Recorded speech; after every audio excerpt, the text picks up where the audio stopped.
Hello friends, welcome to our channel keep learning. आज हम बात करेंगे पुष्प और पुष्प के भाग की। ये बायोलॉजी का बहुत ही इंपॉर्टेंट टॉपिक है। तो आइए समझते हैं क्या होता है पुष्प और पुष्प के भाग। देखिए, जो पुष्पों का अध्ययन होता है उसको हम एंथ्रोलॉजी कहते हैं। जैसे जीवों का अध्ययन जो होता है उसको हम बायोलॉजी बोलते हैं, वैसे ही जो पुष्पों का अध्ययन होता है उसको एंथ्रोलॉजी बोला जाता है।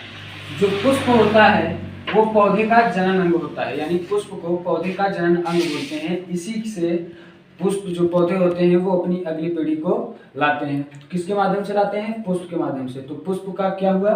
पुष्प जो होता है वो पौधे का जनन अंग होता है। दूसरा टॉपिक क्या है, आइए अब देखते हैं पुष्प के कई पार्ट्स होते हैं। वो पार्ट्स कौन कौन से होते हैं?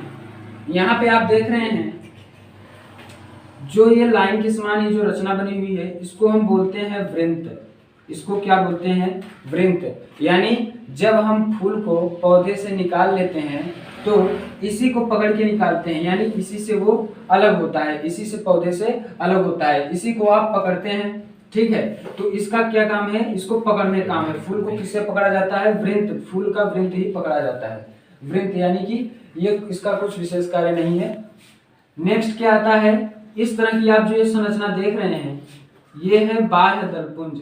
इसको हम क्या बोलते हैं? बाह्य दलपुंज बोलते हैं। इसका काम क्या होता है? जब फूल खिला नहीं रहता है, यानी जब फूल सिकुड़ा रहता है तो ये जो बाह्य दलपुंज होता है वो फूल को कवर किया रहता है, यानी फूल की क्या करता है? रक्षा करता है, फूल को प्रोटेक्शन दिए रहता है। तो बाह्य दलपुंज को हम सहायक अंग भी कह सकते हैं। फूल का सहायक अंग क्या होता है? बाह्य दलपुंज। यानी ये जो फूल होता है उसको प्रोटेक्शन दिया रहता है। जब फूल खिल जाता है तो ये जो बाह्य दलपुंज होता है वो नीचे की तरफ लटक जाता है।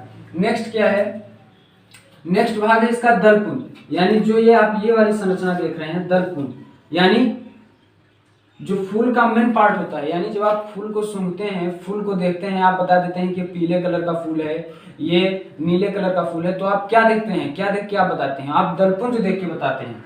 और जो महकता है वो क्या महकता है? अगर कोई फूल महक रहा है तो उसका क्या महक रहा है? उसका दलपुंज महकता है। ठीक है, तो दलपुंज से हम ये जान जाते हैं कि फूल किस कलर का है और फूल की खुशबू कैसी है। ठीक है, आइए दूसरा पार्ट क्या होता है उसके बाद? पुमंग।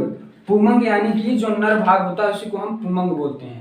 तो इसके 3 भाग होते हैं। देखिए, पुमंग के भी 3 भाग होंगे और जायांग। जायांग यानी जो स्त्री यानी कि जो मादा भाग होते हैं वो भी कितने होते हैं? 3 होते हैं। तो पुमंग भी के 3 भाग होंगे और जायांग के भी स्त्री यानी कि जो मादा भाग होते हैं वो भी कितने होते हैं? 3 होते हैं। तो पुमंग भी के 3 भाग होंगे और जायांग के भी 3 भाग होंगे।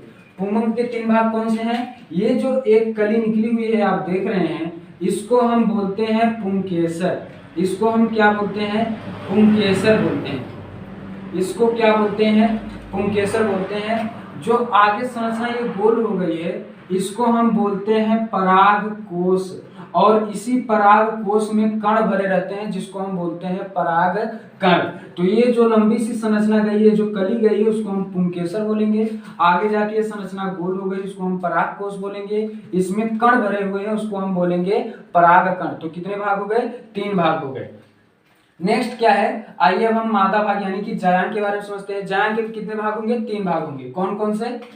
ये जो यहाँ पे ऐसी संरचना ये लोटा के समान हो गया है इसको हम बोलते हैं अंडाशय। इसको क्या बोलते हैं? अंडाशय बोलते हैं। यही अंडाशय आगे चल के सीधा हो गया है, इसको हम बोलते हैं वर्तिका। इसको क्या बोलते हैं? वर्तिका बोलते हैं। यही संरचना फिर आगे जाके कुछ इस तरीके से मुड़ गई है, इसको हम बोलते हैं वर्तिकाग्र। तो कितने पार्ट हो गए? 3 पार्ट हो गए जायांग के भी। कौन कौन से? ये जो लोटा के समान है इसको हम बोलेंगे अंडाशय।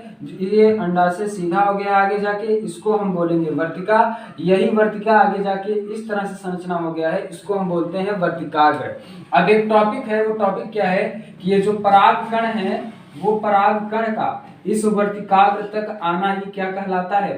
पराग कण कहलाता है। इसको हम नेक्स्ट टॉपिक में जानेंगे। अभी हमने क्या समझा कि पुंकेसर के कितने भाग होंगे?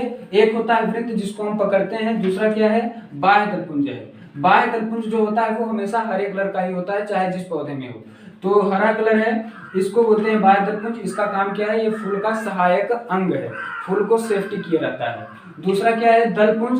दलपुंज का कार्य क्या होता है उसी को हम देख के जानते हैं कि फूल किस रंग का है।